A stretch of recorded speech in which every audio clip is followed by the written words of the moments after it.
Welcome to the Buffalo Sports Conversation Room. I am your host, Jamie Malloy, and in this episode, we'll be discussing everything football. But first, I'd like to bring on my co-host and my ride or die on the show. He's the big Bills Mafia guy and also a Mets fan too. Please welcome Mr. Joe DeLeo. Let's bring him on, folks. Hi, Joe. How's it going? All right, excellent, Jamie. How you doing? Good. So are you ready to just do the show, you and I, tonight? I And everything? y- certainly am. Yes, I mean, I'm looking forward to these Tuesday evenings. Every week here. So again, every opportunity to talk football with you here, I look forward to this. So I look forward to a great show here. Ditto. Uh, so it is that time again to ask our football question of the week. So, Joe, are you ready for your this week's question? I'm ready. I put pressure on myself because I said two shows, two correct answers. So I got to keep that streak going. All right, well, let's see if we can make it three right now. Okay, so the question this week is what NFL team never retired a player's jersey in their lifetime of play? Is it the Denver Broncos, the Dallas Cowboys, or Detroit Lions? Again, what NFL team never had a player's jersey retired in their history of play? Is it Denver, Dallas, or Detroit? Oh my goodness. I'm not going to spoil the streak here. Oh my goodness. I'm going to say the Detroit Lions. Nope. Sorry, Broncos. Joe. The streak was broken. No, it's not even the Broncos either. The correct Okay. answer was the Dallas Cowboys. The Cowboys have officially never have actually retired any jersey in the history of their players, not even the greats Roger Staubach, um, Bob Lilly, Troy Aikman, or even Emmitt Smith. They just have not done it. They just don't I did believe in not it. know that. I was thinking if it wasn't the Lions, it was the Broncos, but never would have thought it was the Cowboys. Excellent question. You're welcome. Okay, so now let's get down to some football talk. Uh, uh, so anyway, scratch that. Speaking of preseason talk, let's talk about how we think the Bills will do in their three preseason games, with the first one being on August 12th against the Indianapolis Colts at our house at Highmark Stadium. So, Joe, who do you think's gonna win the game, and what do you want to see happen here with this 2023 version of the Bills and their first real game action, even though it's preseason? Yeah, and the first question is a lot more difficult to answer, as far as who's going to win. It's almost impossible to predict these preseason games. And, with this game being at home, in fact, I think it's the only home game during the preseason that the Bills have because they have the extra home game. Granted, it's in London, but the extra home game during the season. But this one, I think the Bills will win just with them being the home team. And I think the Colts are doing a lot more experimenting than the Bills are, to be honest with you. But what I'd most like to see is again, just some clearer answers, or actually just guys creating good competition for some of these position battles. Last week, we talked about the middle linebacker position battle and cornerback battles and wide receiver battles and things like that. And what I'd like to do, I will be at the game, actually. I'm lucky enough to be able to go to this one, especially again, since it's the only home game during the preseason. But I just hope that, again, these players make it even more difficult to decide who should start and who should win these position battles. I'm just hoping to see, good competition, good solid performances by each of these players, but not only starters. I don't know exactly how much of the starters we'll see. You want to see a little bit, but at the same time, this being the first preseason game, it's doubtful. And again, you don't want to risk injury either. So I don't anticipate seeing a lot, if any, of the starters play here. But, again, let's see what some of these guys can do and but fuel the competition and the discussion as far as who's going to get some of these position battles here. How about you? I Exactly. guess I would ask you the What? same questions. Yeah, like you said, I'm pretty much in agreement with you. In fact, Sean McDermott was talking about in his press conference that with only 3 preseason games, it's really hard to see what they're going to do as a team. But yeah, so I want to see good competition, like I said, from the groups we talked about: linebackers, running backs, cornerbacks. But I also want to see it even for the backup quarterback spot too. I want to see Kyle Allen try to really push Matt Barkley out of the number 2 spot, and see Barkley try to push him too. So I want to see those two try to push each other to see who's going to be better and should be the number 2 behind Allen come opening day. And yes, McDermott does love competition everywhere as much as the other coaches do, but especially him. And I can't speak for the other teams because this is a Bills channel, but me knowing the Bills, McDermott really prioritizes good competition during these preseason games to look where you want to win, but it's more about sitting back and evaluating things. Yeah, and it's a good issue to have. We talked last week about how the depth of this team is very good in pretty much every position. So, and it's a good problem to have to be able to have to make these decisions as far as who's going to start, who's going to back up, who's going to, play where and what type of situation. So, the fact that there's a lot of guys to talk about here that are quality, that's a good thing. Exactly, quantity and quality, and the Bills have a good balance of that. So, Exactly. moving on to August 19th when they travel to Pittsburgh to take on Adams Steelers, and they're almost in their like 17th year under head coach Mike Tomlin and second year quarterback Kenny Pickett. How do you think they'll do in that game, being that it's the second game and it's on the road too? Yeah, being on the road makes a little bit of a difference, but again, the Steelers are going to be doing the same thing the Bills are, trying different guys in different situations and different positions. So again, very difficult to predict, who's going to win. I'll go out on the limb and say the Steelers win this one, but again, they're going to be doing the same thing that the Bills are as far as, it's pretty much every team is doing. It's, it doesn't take rocket science to figure out what we're saying here. It's just every team is doing the same thing. That's what the preseason is for. So it'll be interesting to watch the Bills do what they're doing and be interesting to watch the Steelers, make those same decisions. Exactly. And it'll also be another reunion between Sean McDermott and Tomlin as they go way back to the James Matt.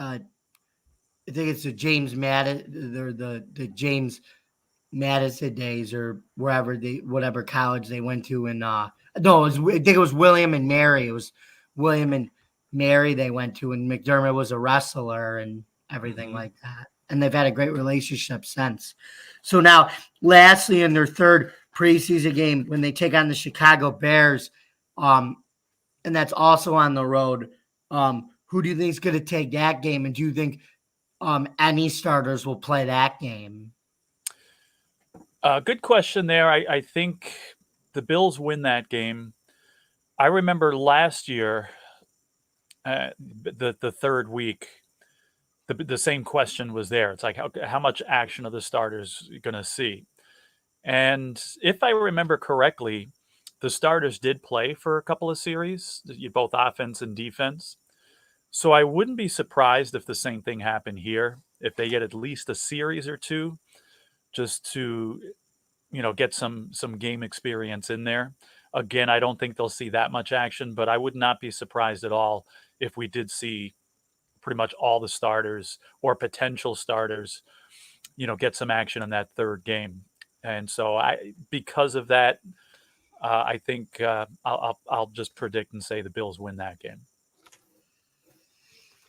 Okay, so yeah, so I think they do win this game, and I think they do it on behalf of the starters. I think they're going to get a good. Maybe they play the whole first half and then rest the second half. That's where I think is possibly going to happen. Um, and then if with Josh Allen though, if he plays if he has like a perfect series or a really good outing there, maybe he gets taken out, and then Kyle Allen maybe gets a rep or two with the starters, or Matt Barkley does. We'll see what they do with the quarterback position there too during preseason. Because again, you want to obviously keep Allen fresh and healthy, but you want to see what he's improved on and what he still needs to work on from last year heading into this year. Yeah, just to give him some game experience. And again, the third preseason game was here in Buffalo last year, and I was at that game as well. And I like I said, we were debating the whole time, right? Who's going to see action? Who's going to play? And I wish I remember now exactly how much it was. I think again, it was like you said. I think he got Allen had 2 series, or the first string offense had 2 series, maybe into the first quarter or something like that, and that was it. Defense, some of the players had a little bit more into the later in the first half, but again, you want that nice balance of just getting game experience with avoiding potential injury risk in there as well. Yeah, I agree with that. No injuries, healthy team, happy season. Hopefully it leads to that first Super Bowl that we've all been wanting, and that we probably could have had last year and the year before that and the year before that. But yeah. But anyway, that's too many years to gripe about. Let's move on. Now let's actually talk about this past weekend, not involving the Bills, but it involved their AFC rival, the Jets, playing the Cleveland Browns in the Hall of Fame weekend. And did you actually get a chance to watch the game? I was at my weekly kickball game with my team, who are all my buddies from high school. And guys, if you're watching this podcast right now, hi guys. I can't wait to see you guys again this Thursday for another match. But anyway, I only had a chance to see it at the bar after our game at a place called Winfield in downtown Rochester.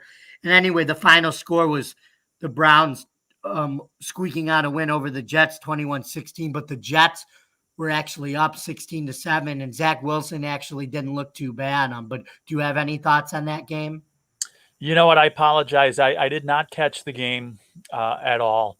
I don't remember what I was doing. It wasn't as fun as kickball, but whatever it was, I had something going on. I did not get a chance to see the game. I just kind of read about it, saw a highlight or two. But if you're a Jets fan, I guess you're encouraged. If if you're a Jets fan, you still want to see Zach Wilson do well, just in case, right?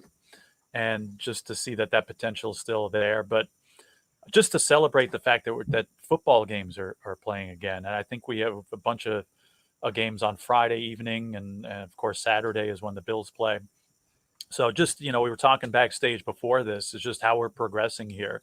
You get the long off season, and then you get excited for training camp, and now we actually have, preseason games going on, and at the blink of an eye, we're going to be talking about regular season games here very quickly. So exciting. The Hall of Fame game is always exciting. Unfortunately, I didn't get a chance to see any of it, though. Well, that's okay. But keeping with the same theme here, I wanted to ask you who are some of the gentlemen that got inducted this past weekend,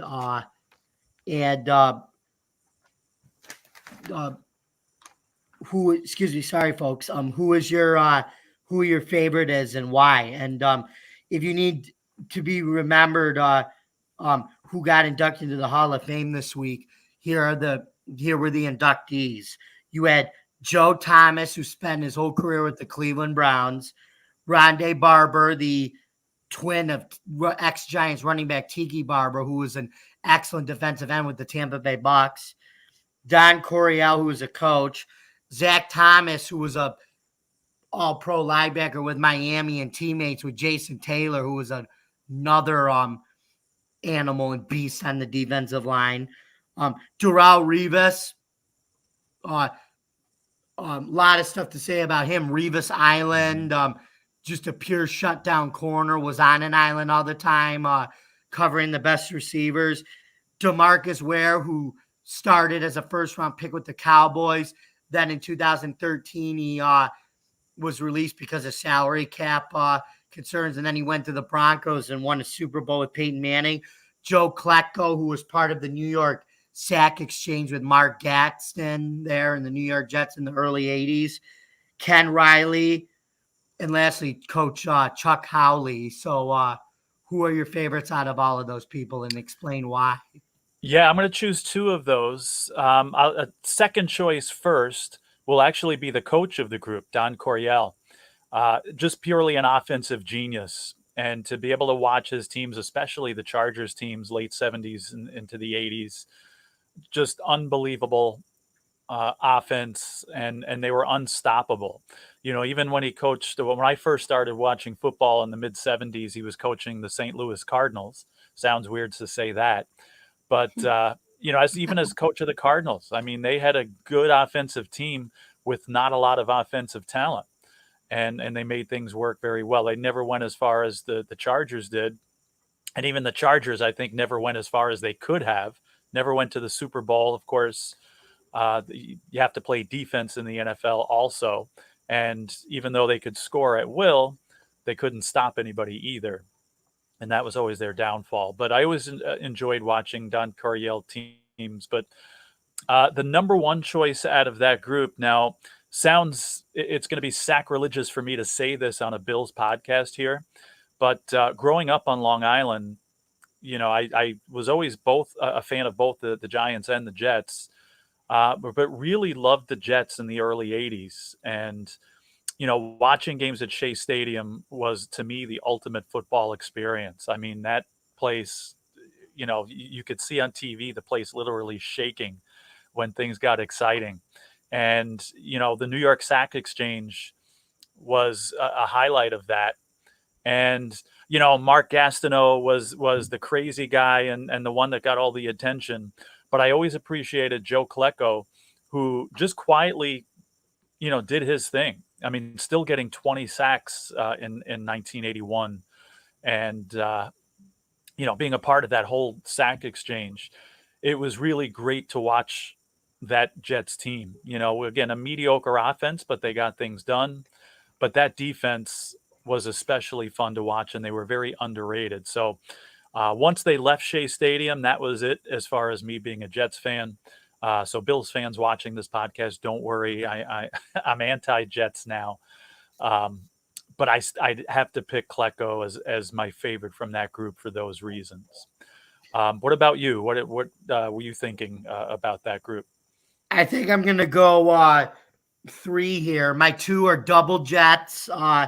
Joe Klecko, because even though I never watched them back in the day, football fans, including myself, know about those team struggles during that era, during the 80s. And the sack exchange was one of the bright moments during that era with Klecko and Mark Gatsby and everything like that. Darrelle Revis, even though, like I said, this was actually interesting. He had a chance to get drafted by the Bills when they took Marshawn Lynch with the 12th overall pick, actually. But yeah, he ended up going to the Jets, and I didn't know that. You just did. You learned something new every day. I learned something on the show. And Revis, the guy was just.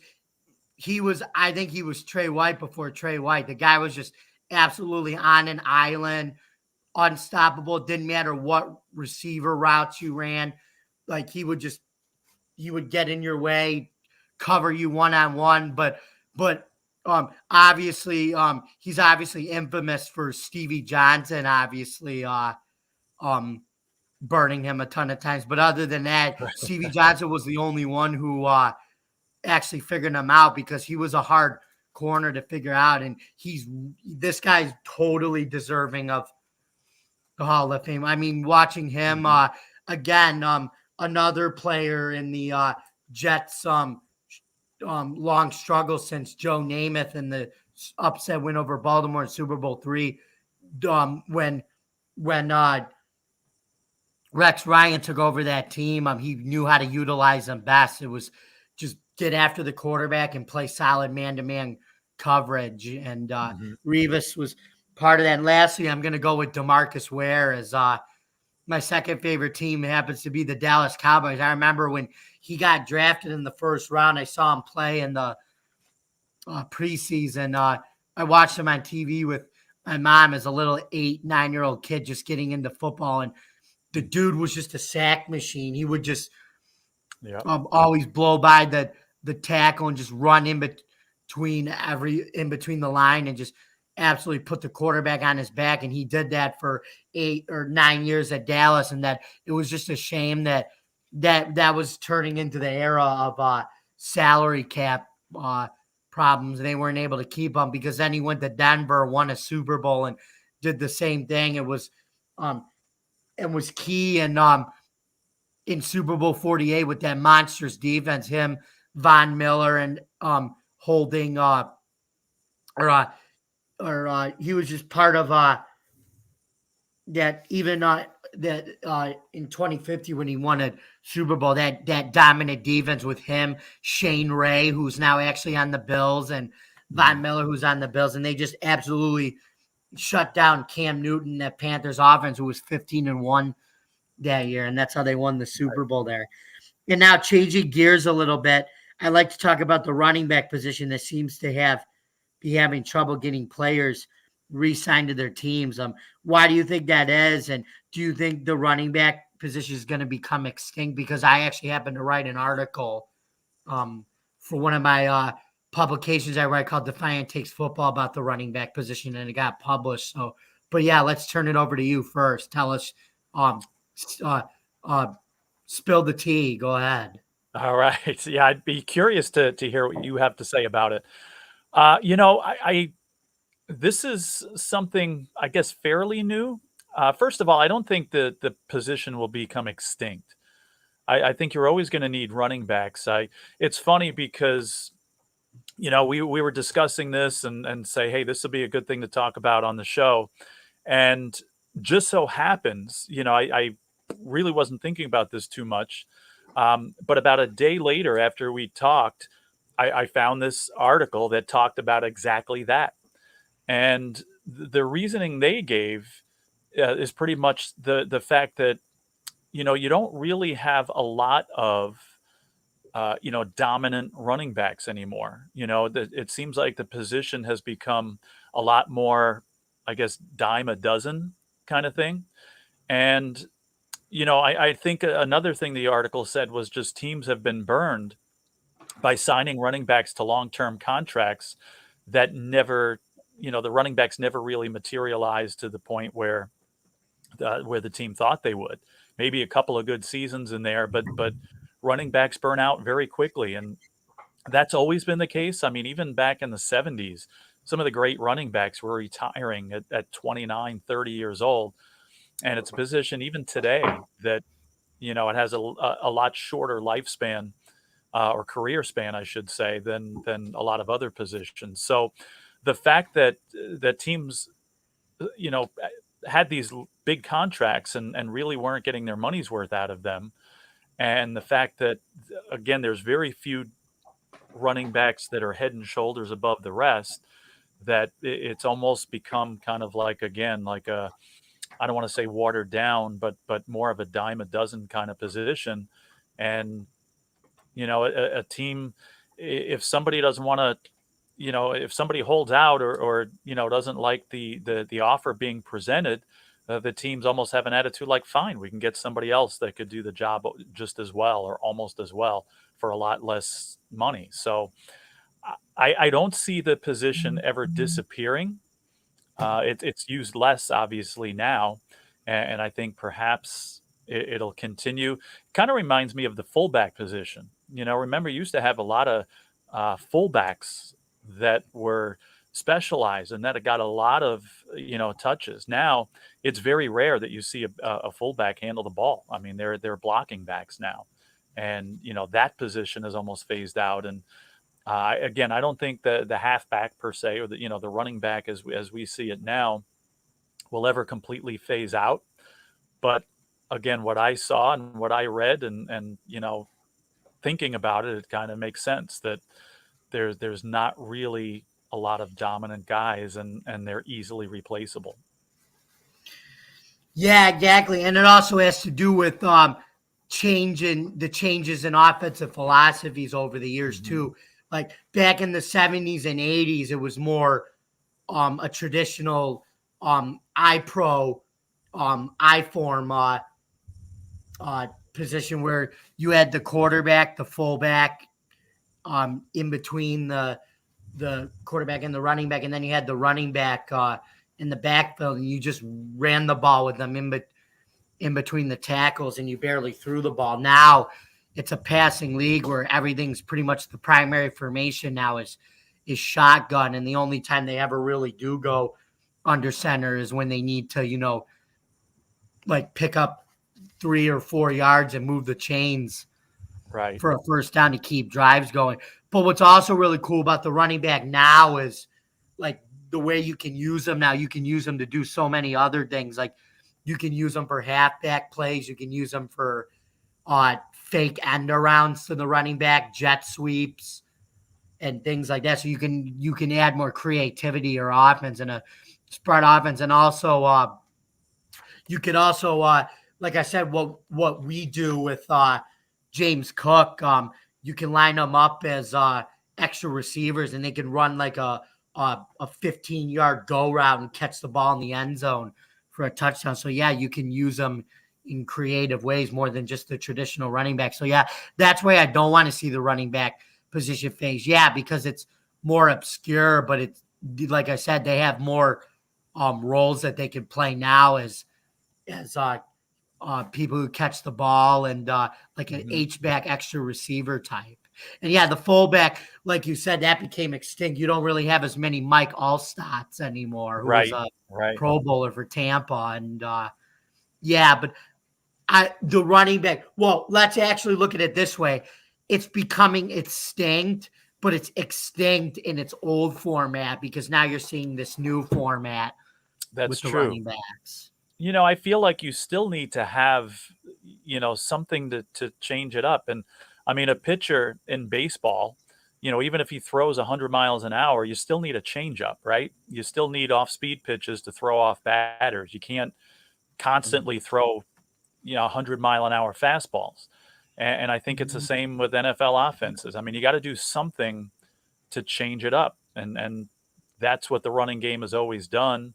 Even in recent years with the wide open pass attack that we have now throughout the league, you still got to have something. You still got to have your changeup, your off speed per se, to throw off defenses. And that's another reason I think that you won't see the running back position, completely disappear. Yeah, and like I said, that's another media narrative that's being blown out of proportion, which Steve the car guy mentioned about last week, and we hope to eventually have him on again too. But next week, and Steve the car guy, if you're listening right now, we say hi. And even though you weren't able to come on this week, we look forward to having you on next week. So definitely. Yeah, and also post more pictures of that car for me because it's awesome. Wherever you are, in Amherst, Hamburg, wherever in Buffalo, keep representing the Bills and keep representing that car well. So now we're going to talk and rate every NFL's division standings and discuss who will win their division title. So let's begin with the AFC East. Obviously, you have your three consecutive AFC East champions now, the Buffalo Bills. You have a young and up-and-coming New York Jets team that's trying to figure out what they want to do with Aaron Rodgers and maybe Zach Wilson. You have the Miami Dolphins who have a healthy Tua coming back, and they added a lot more speed and playmakers, especially with Devin A-Chain in the third round at running back, and the New England Patriots, who they're actually projecting that Bill Belichick is going to be on the hot seat. But the good news is that if that happens, the Patriots look like they already have their succession plan. They're just going to it looks like they'll probably promote Gerard Mayo once Belichick retires, because he basically knows the system. But that's a year from now. So, Joe, who do you think wins that division? It's a tough call. I mean, the Bills certainly have a chance to win the division. I said on a different show, I think a couple of weeks ago, I predict the Bills to go 10-7. Now, I know fans watching here might be like, what? How could you say that on this show? 10-7 though, gets you into the playoffs most likely, and they can make a lot of noise. I mean, they'd probably have to play a lot of road games, but just because they come out 10-7 and potentially not win the division doesn't mean that they can't go far in the playoffs. And I can see that happening. I could see perhaps the only other team besides the Bills I could see winning this division are the Jets. If all goes well and Rodgers stays healthy and that team plays as well as people think they are and the defense plays well, I could see the Jets potentially winning this division. So, tough call. I'm gonna say the Bills win it. All right, 10-7. But the Dolphins could. I'm not sold on the Dolphins. Tua's one hit away from being out potentially long term. So I'm not sold on the Dolphins. Patriots, believe it or not, I think the Patriots could be like a New England team in another sport and come in last place in their division, but still potentially be, at or close to 500. I think the Patriots would be a tougher team than people think. Still a last place team, but probably the best last place team in the league. But I think this division ultimately comes down to the Bills or the Jets, and I'll go with Bills. Yeah, I think New England's one of those teams where nobody expects them to really do anything, but then they, like I said, they overachieve, and part of that is because like I said, Belichick, I think, really gets the most out of his group, like with Mac Jones and everything. Even without Brady, he's still gotten the most out of teams that with that roster would normally go 4-13 or 5-12, but he always seems to find a way to win at least 8 or 9 games with that team. So exactly, and I think the same thing will happen this year.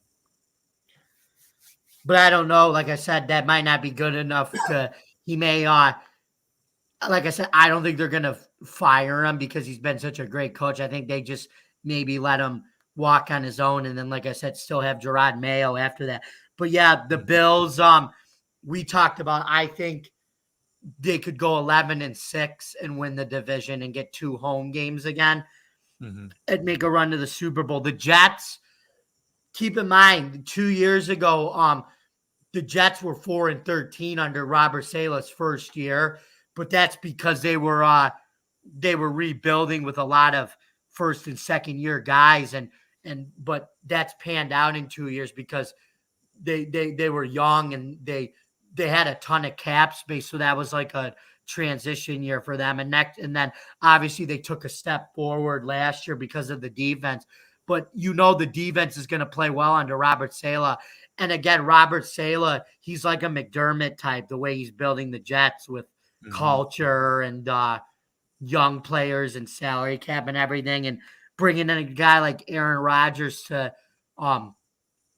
help grow a young team is a good thing with them too. So yeah, I think it'll be a 2-way race between the Bills and the Jets. That first game is really going to set the tone on Monday night for the division. So we'll see what happens with that game. That's going to be I think the determining factor. I know it's just one game, but that's a big one to start out on Monday Night Football. I definitely agree with that. And I actually got to slightly disagree with you on the Dolphins a little bit. The Dolphins may not be that great, but Tua is one hit away. But don't forget, Skylar Thompson did come in last year and played pretty well against the Bills. And they're a very talented team at skill position. They got a lot of speed and athleticism, like I said, at the running back, at the receivers with Tyreek Hill and everything. They're a very athletic team. It's just let's just see if they put it together. And as I mentioned, the Patriots overachieve with Belichick. He gets the most out of those players. So anyway, we both have the Bills winning that division, which is good. So moving on to the NFC East, which last year was the NFC most, not the NFC least. Right. Last year's. That team finally had all but one team not make the playoffs. So let's start out with the reigning Super Bowl runners-up and NFC East champion, the Philadelphia Eagles. I think they're a team that they were a good team, but I kind of think they got lucky because the NFC they were running through was not a lot of competition. And when they got to the Super Bowl, they ran into a team with the Chiefs who was playing in the AFC and was playing much better competition. But don't let that fool you. The Eagles under Nick Sirianni with Jalen Hurts, that RPO options offense, tough to stop. So yeah. And then you have the Giants who have Brian Dable and won Coach of the Year last year. They may take a little step back in year 2 this year, but not by that much. But I think it's going to take a step back only to take another step forward in 2024 and have consistent success, kind of like what the Bills did in McDermott's couple of years. Dable's heading that same path. And then you have the Cowboys who could be a complete team this year if Dak cuts down on his interceptions. And like I said, they finally got rid of Ezekiel Elliott and dumped his salary and making way for Tony Pollard, who's playing on a 1-year deal. And the good thing about the Giants is Saquon took that 1-year deal. And then you have the Washington Commanders, who are an unknown commodity. But hey, if Sam Hartman ends up becoming their quarterback, they could be a fun team to watch under Rivera. So yeah, who do you got winning this division?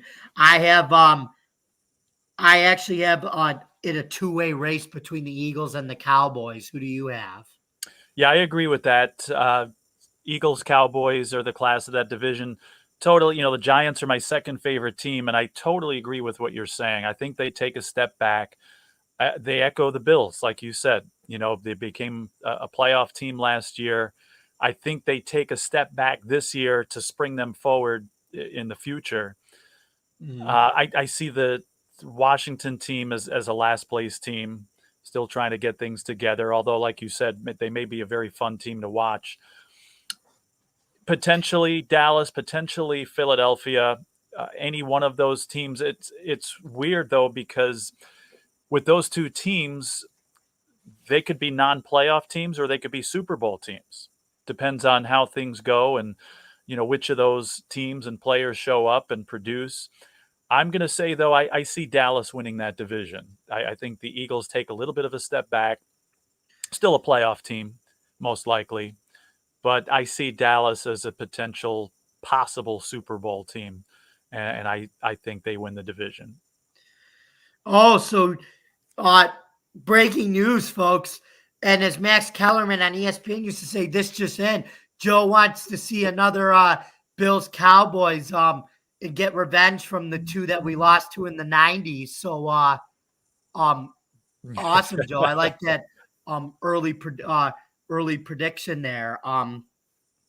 But yeah, I do see the Cowboys winning this division, and I think they can squeak it out over the Eagles on the I think it's going to come down to that division is going to come down to the last game of the year again. I think the Cowboys pull it out. The Eagles are still a playoff team, and yeah, I think the Cowboys could make a run to the Super Bowl to face the Bills. But that's, like I said, this is a big if Dak can cut on his turnovers.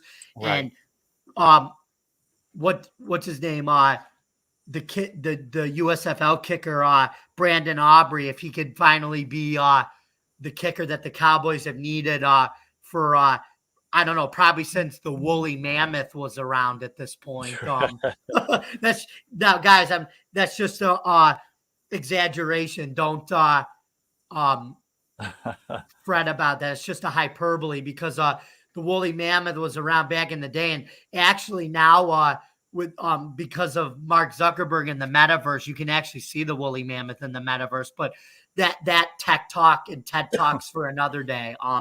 Let's move on. So we both have the Cowboys winning the NFC East. Moving on to the AFC North. You have obviously the team we're looking for revenge on this year in the playoffs are the Cincinnati Bengals, who we play actually later in the year in December. You have the Baltimore Ravens, who Lamar Jackson's fresh off his new $100 million contract, so we'll see how they do there. You got the Pittsburgh Squealers or the Steelers, Adam's favorite team. Sorry, Adam. I think the Steelers could actually be a sleeper team this year. In fact, Pro Football Network on Good Morning Football on the NFL Network. Excuse me, sorry, I'm getting a little tongue tied. Has the Steelers as a breakout team in the NFC, or excuse me, in the AFC East this year. They were young last year, trying to build with a rookie quarterback. They got probably one of the best young receivers in the game in George Pickens.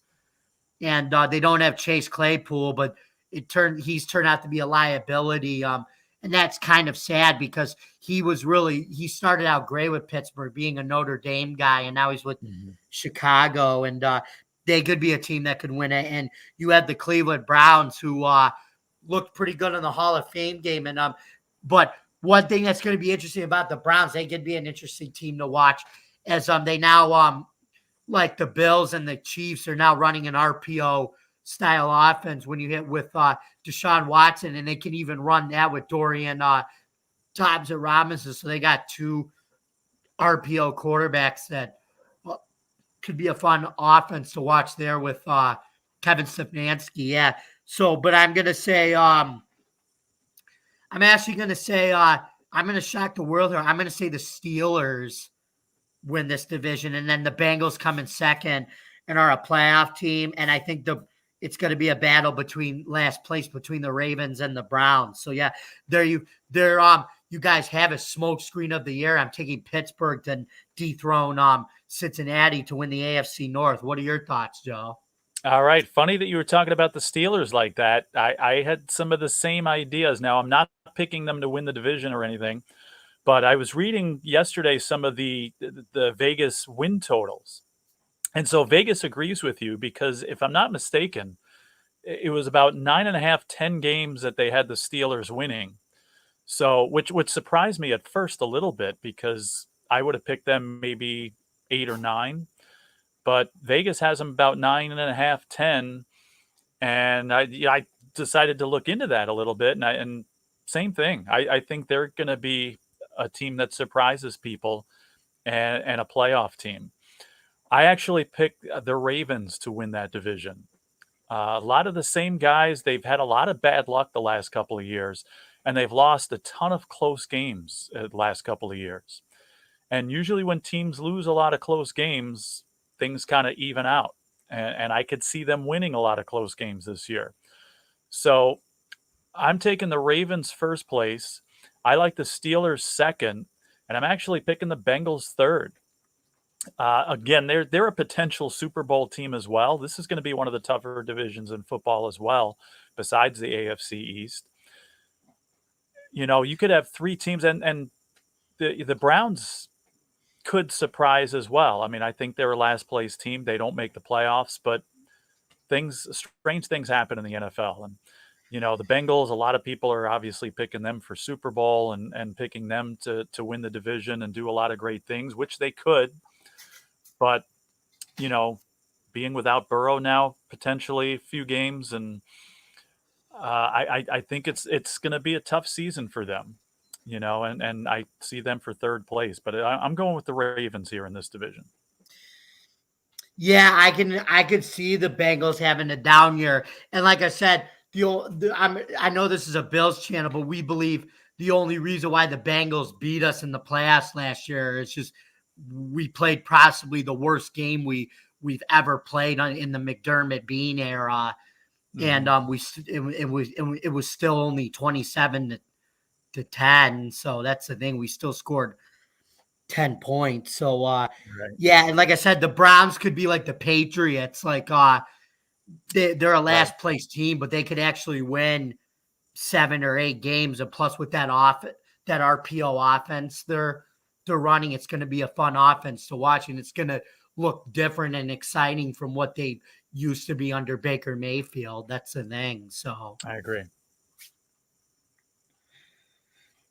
and like I said, Kevin Stefanski's a good coach too, and he's gotten the most out of the Browns and when he's gotten hired, and he did last year too when they got rid of Baker Mayfield, and but they still, like I said, they still acquitted themselves, winning 7 games, going 7-10, and then plus adding Deshaun Watson at the end of the year Mm-hmm. and things like that. And I think they may take a step forward this year in their quest to becoming a potential playoff team with Stefanski in their building process. Agreed. And next we're gonna go to the NFC North. We got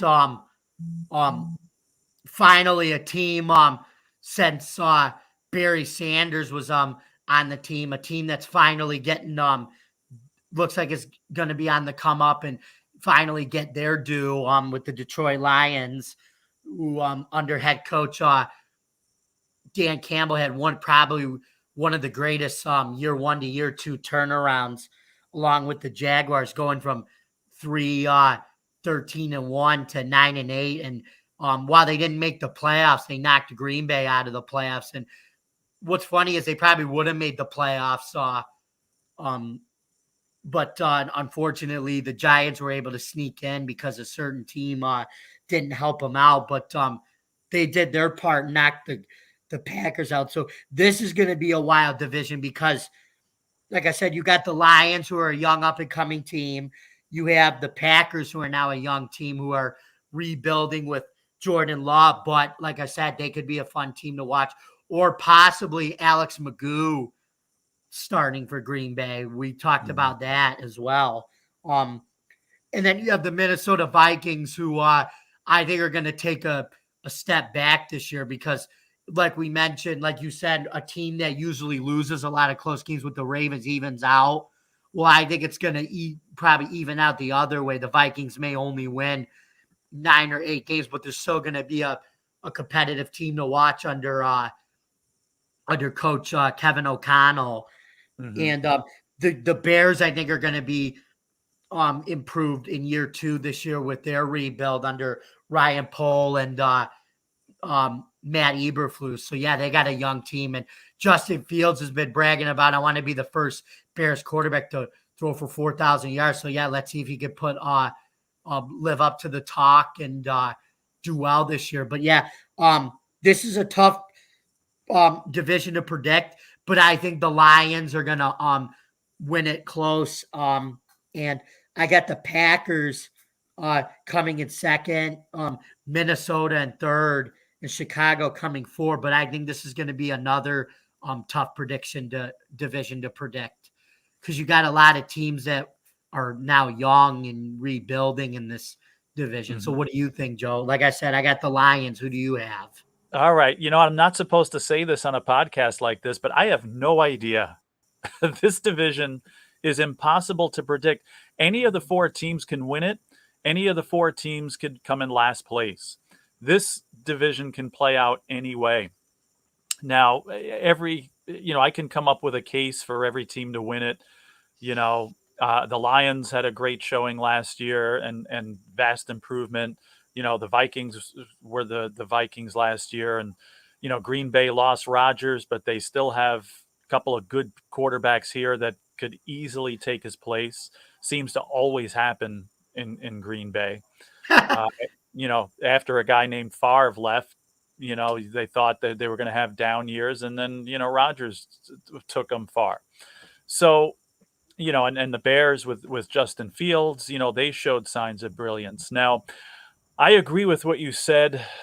Well, I said it first about teams either, losing close games and the tide turning their way. And, you have a valid point about the Vikings and the fact that they got a lot of lucky wins last year, and that chance for regression is there. I still think, though, that the Vikings are the class of the division. And again, this is just a guess because, as I said, this division can come out any way possible. I'm going to go with the Vikings. You were talking about them winning 9 games. I think that's going to win this division. They'll be 9-8, and that's what's going to get them in. But fun division, and there's going to be a lot of great games. I mean, these teams play each other twice, and the fact that these games can go either way, that's going to make some very fun games to watch here. But I could be wrong. Again, this is just a crazy guess, but I'm going to go with the Vikings again. No, that's fine. I do think 9 games win the division. Mm-hmm. So, yeah, we both agree on that. We just have different opinions on what team's going to win it. Yeah, but this is going to be a really fun division. Next, we have the AFC South, and this is going to be a really crazy division as you have a guy who's only in his 3rd year playing in Trevor Lawrence with the Jacksonville Jaguars, and then you have all 3 teams who drafted a rookie quarterback in this year's class. I mean, Tennessee, obviously Tannehill's starting, and you got Will Levis, but I wouldn't be surprised if Tannehill struggles that they go to Will Levis and actually and just to give him a tryout in regular season games. They could go to him if Tannehill struggles. And the Colts, like I said, I think their plan is to just throw Anthony Richardson to the fire and let him develop like we did with Josh Allen. And but yeah, there's a lot of potential with the Colts there. And then the Houston Texans, same thing. I think they throw CJ Stroud out there to the Wolves. But I think the Texans are going to be an improved team. They could be a worst to first candidate, kind of like Jacksonville was. This is another division like the NFC North, really tough to predict because like I said, the 3 out of the 4 teams are starting young quarterbacks, and you could possibly see all 4 young quarterbacks, like I said, with Levis potentially coming in there if Tannehill struggles. But yeah, I'm gonna say Jacksonville does win the division again, but not by that much. Mm-hmm. I got Houston coming in 2nd. I have I actually have the Colts coming in 3rd and Tennessee coming in last. So yeah, but what do you think, Joe? All right. I think we're pretty much in agreement. We were talking about how fun those games in the NFC North are going to be. I can't quite say the same thing about these games. I think the division is for Jacksonville to lose. It's their division. Again, I wouldn't be surprised if they regressed, but the division is weak, and I completely agree with you. I think Houston's going to be one of the most improved teams in the NFL. I don't think they go worst to first this year, but I think they're going to be a tough team to play. And I agree with just throwing these guys to the fire, these new quarterbacks. Let them get their experience. Let them learn. Not a lot of pressure, I don't think, because it's not like these teams are supposed to be great teams. The one thing I'll disagree with you a little bit is don't sleep on Tennessee. 2 years ago, they were the number 1 team in the AFC. And people tend to forget that. Now, I know a lot of things have changed. Tannehill really, regressed. But I'm not saying they're going to win this division, but I wouldn't be surprised if they did, only because it's a weak division. And if something goes wrong with Jacksonville, you still got Derrick Henry. I don't know how much he's got left, but you got guys, experienced guys, again, that were part of the number 1 team in the AFC just 2 years ago. So don't sleep on Tennessee. I think the Colts are the worst team in the division, but they're hopefully for them anyway, they can make some strides as well. But I'll take Jacksonville still to win the division, but don't sleep on Tennessee. I won't sleep on Tennessee. Don't worry. Anyway, let's move on, guys, because we're kind of pressed for time here. So moving on to the NFC South, we have the New Orleans Saints, who are led by new quarterback Derek Carr, and uh, their coach Dennis Allen. Some articles are predicting that he's going to be on the hot seat, but I don't really know. It's going to be hard to predict who's going to be on the hot seat this year because, like, again, some of these coaches have teams where they're a couple plays from retaining their job, and they're a couple plays away from being fired. The way the league is now, it's such a close league now. Then you have the Tampa Bay Bucks in their first year with Baker Mayfield post Tom Brady. They're going to be an interesting team, I think, to watch because they were older and slower, and now they're more of a younger and faster team now, which is going to be interesting. The Falcons are going to be a fun. They're a young team on the rise now with Desmond Ritter at QB and Bijan Robinson at running back and Matthew Bergeron starting at O-line from Syracuse. So yeah, and then lastly you have the Carolina Panthers, who are starting their year one rebuild with Frank Reich. But I actually think we talk about this too. Some first year coaches have slow rebuilds and everything. But like I said, the one thing that XFL and the USFL, the spring signings to NFL signings, is if you're in a team that's in a rebuild, sign a lot of these guys because they're inexpensive and they're pro ready players. So, and you don't have to worry about rebuilding with a bunch of rookie college guys. So yeah, very true. But I'm gonna say the Falcons win this division, but I only think they're gonna win 7 or 8 games to win it. And I got Carolina in second, followed by the Bucks in third, and the Saints last. So what do you think? All right, I'm going to go out here, and we're going to disagree a little bit on this one. I do agree the Falcons are much improved. Even Carolina, I think you'll see some improvement with them. I'm not sold on the Bucks. I'm going to pick the New Orleans Saints to win this division. Again, it may only take 9 games, 8 games. I don't really have a big basis as to why. I think Carr is going to play a very inspired football, and I think he's got something to prove. And I think he's going to go out there and do that. And I think their offense is good. Their defense is underrated. And again, I could be totally wrong with this team. Again, it's not a solid, like I'm 100% about this pick because again, the Falcons could make a big jump and win it. But I'm going to go with the Saints on this one. Yeah. I actually,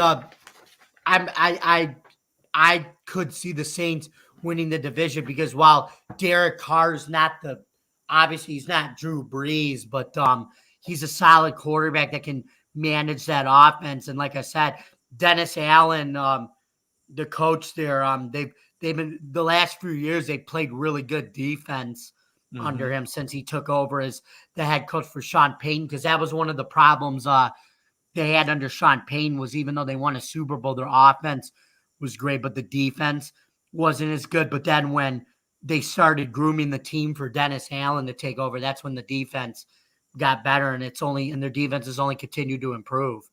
So yeah, moving on to the AFC West. This is always the division where everybody says it's going to be tight, but Kansas City always finds a way to run away with it. But I don't know. This is going to be interesting because you have the Kansas City Chiefs, who obviously won the Super Bowl last year. And then you always have the Los Angeles Chargers, who gives Mahomes fits because Justin Herbert always seems to figure out Mahomes magic. It's crazy. You have the Denver Broncos. Speaking of the man himself, Sean Payton in his first year with the Broncos is going to be interesting there.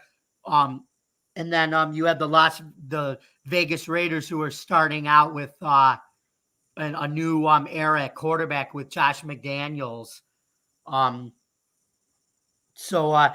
I'm gonna go on a limb here. I'm gonna say the Chiefs win the division, but don't sleep with the Chargers because the Chargers have been pushing for the last 3 years to build a team that maybe eventually dethrone the Chiefs with Justin Herbert and everything. But it's still Kansas City's division. But I think it's going to be a lot closer than you think. I think the Chargers are going to be a very close second. I got the Broncos third, but they're going to have some growing pains with Sean Payton, but it's going to hopefully turn out to be something. And then I have the Raiders last, but I think they'll be an interesting team to watch. So what do you think, Joe? I agree pretty much with everything you said there. I think it's the Chiefs' division to lose. I can't see them, not winning it unless something drastic happens, some bad injuries. And I totally agree. I was just going to say the same thing about the Chargers. In fact, I think the Chargers could be the most dangerous team in the AFC because they're going to be overshadowed by the Chiefs, most likely, because the Chiefs win the division. But the Chargers can beat anybody in the NFL. And come playoff time, I think they're going to be a solid playoff team. They're going to be playing on the road against, a division winner. And I think the Chargers could go far, So like you said, don't count them out. Don't sleep on them. Even though I don't think they win that division, I think they could potentially make a lot of noise come playoff time and a very dangerous team. I think the Denver Broncos are much improved. I think Russell Wilson is playing for his legacy, and I think he wants to prove something, and they're going to have actual coaching this year. So, again, not a playoff team, but I think they'll make drastic improvements, and I think it's a rebuilding year for the Raiders. Yep, it is. And but like I said, with the Broncos, don't sleep on Ben DiNucci maybe getting playing time too. If Russell Wilson doesn't pan out coming from the XFL, I think he's going to compete for the starting job there, and he may eventually get playing time when his name's called. And lastly, we're going to go on to the NFC West. We have the San Francisco 49ers who I think are going to be improved this year. And like I said, they're because of the rule change, they're not going to have Christian McCaffrey playing quarterback in the NFC Championship game in a blowout loss. Mm-hmm. And they're going to be a much improved aggressive team defensively with Steve Wilkes bringing the swarm blitzing mentality, as I think you're going to see a lot of defensive coordinators try to do this year.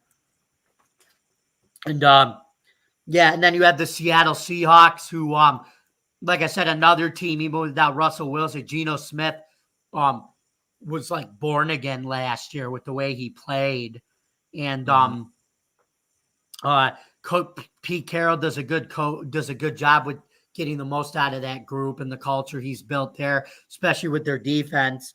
The Los Angeles Rams could be an interesting team again with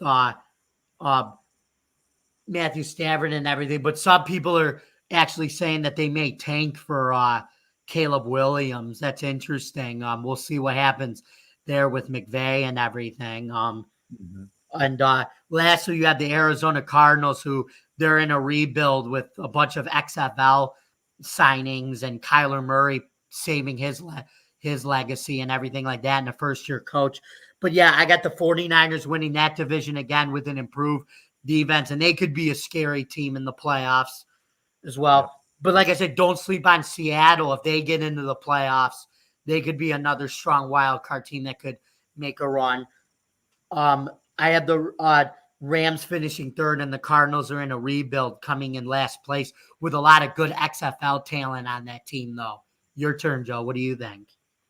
All right, I exactly that order as far as I'm concerned. The only difference here, I agree the 49ers are a Super Bowl contender.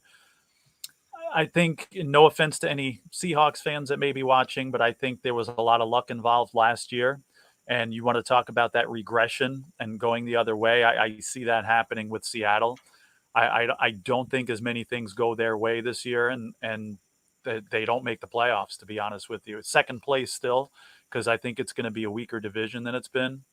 Again, the Rams, I don't see much happening. And as you said, I think Arizona's in a complete rebuild, and I don't see any chance there, so definitely the 49ers, especially because I don't really like the other teams in the division. And again, look out come playoff time with them. Yes, absolutely. And so it looks like we're out of time now, folks. So before we wrap it up here, uh Joe, where can we find you in the social media world? Yeah, follow me on Twitter, or I keep saying that. Oops, X, whatever it's called, you know what it is. Joe Dal Sports is my handle there. So that's where you can find me. Yep, and you can find yours truly at Bill's Chat One, at Bill's Mafia Chat, and also at Jamie Malloy on Twitter/X.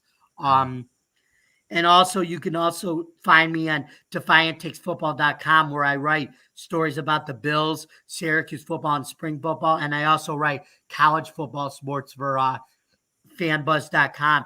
And before we wrap up, folks, we want to apologize for the fact that Brother Bill couldn't make it tonight. We were really looking forward to bringing a guy like this caliber with 50,000 followers on. But don't worry, folks. We're going to keep trying to bring him to bring him on, because we're not going to give up at this channel, and we're going to have him on in the future. But yeah, so thank you guys very much for listening. And remember, folks, they can talk about the 4 Super Bowl losses. They can talk about the 17-year playoff drought. They can talk about anything they want. But remember, folks, nobody circles the wagons like the Buffalo Bills. See you next time, folks. All right. To rock this place.